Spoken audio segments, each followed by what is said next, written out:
Your Excellency, Mr. Nixon, we are very pleased to have you as a guest on your goodwill tours to the sister Republic of Central America and the Caribbean.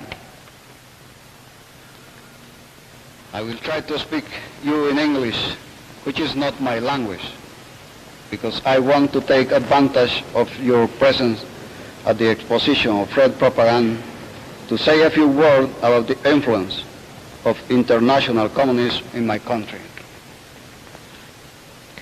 I speak not as a chief of state, but as a soldier in the war against the communism.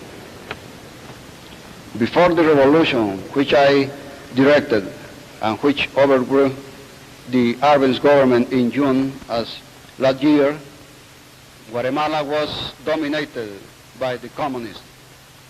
That government did not have the support of the Guatemalan people. That government had a destructive influence in this hemisphere, for it threatened the friendly solidarity of all the American nations. The government of Colonel Árbenz was under the direction of a foreign power with an ideology alien to my people. That is why the liberation movement, which I had the honor to head, was begun, and that is why the movement, organized by a small group of patriots, succeeded too quickly. With all the strength of their being, the Guatemalan people wanted the anti-communist revolution to succeed. They were sick of communism and tortured by its system of slavery. I have wanted to say this to you, Mr. Nixon, because the Guatemalan people preserve an indelible memory of the tragedy and want to be verified by all those who visit us. I hope you will tell the many people you will meet on your tours about all things you have seen in Guatemala. Thank you very much, Mr. President. It's been, to me, a very graphic experience to see this exhibit of what the communists were doing in Guatemala. Guatemala has always been a country in which we in the United States of America have had a great interest. Our two peoples have been friends. And yet we see in this exhibit what happened to this country under the regime of the communists. The atrocity pictures which we saw at the beginning are almost too difficult to describe. And then we have seen mountains and mountains of literature, some of it in back of us, in which they were attempting to change the minds of the people and to warp them over to supporting international communism. We have seen also motion picture films that were sent airmail direct from Moscow to Guatemala, and which had as their purpose again to propagandize the people and win them over to communism from the principles of freedom and liberty for which your government stands.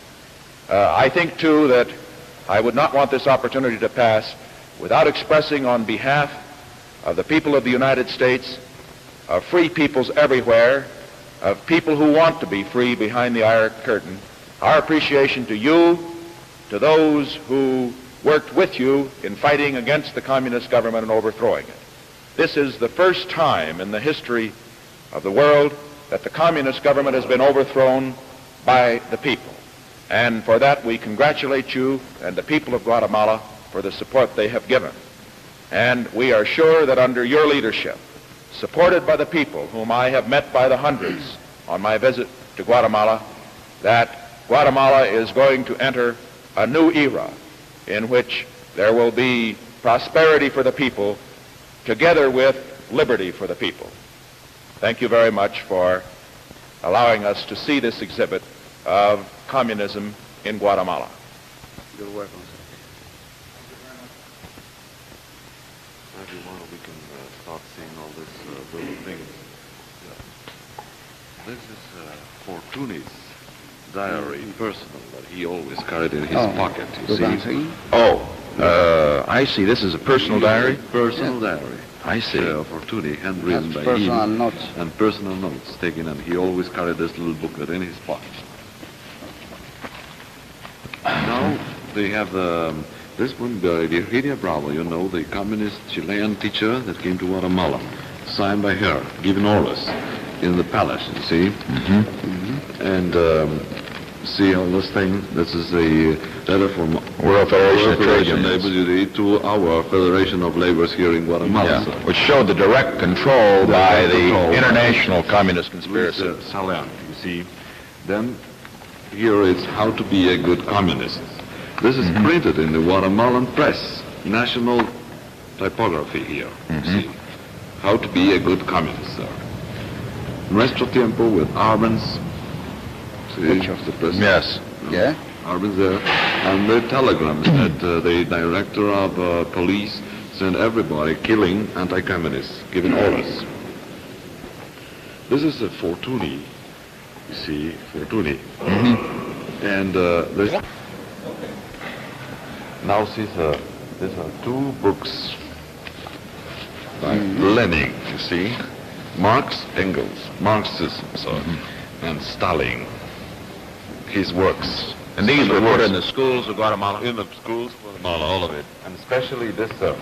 This one, it's printed in Moscow in 1953, and this is the story of Marusha, a little girl from the schools in Russia. And they just gave all this very well printed to everybody.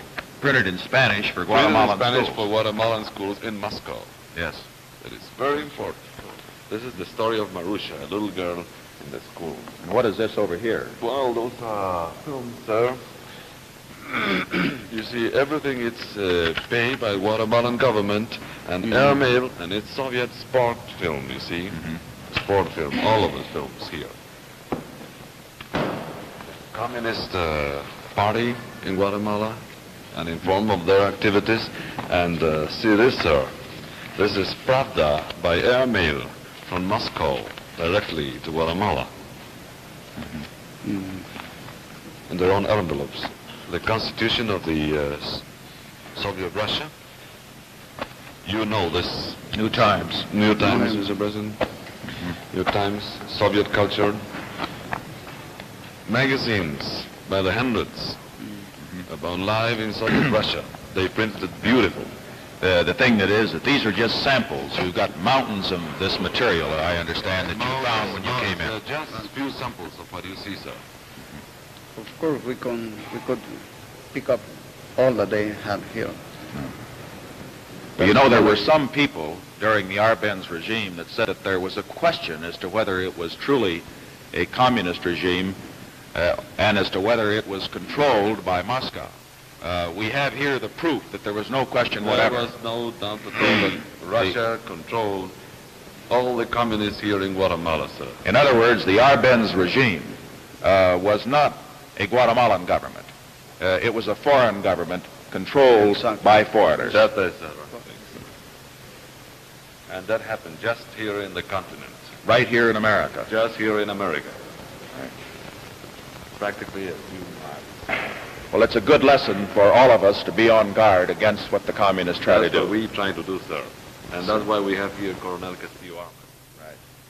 Well, thank you very much, You're Mr. President.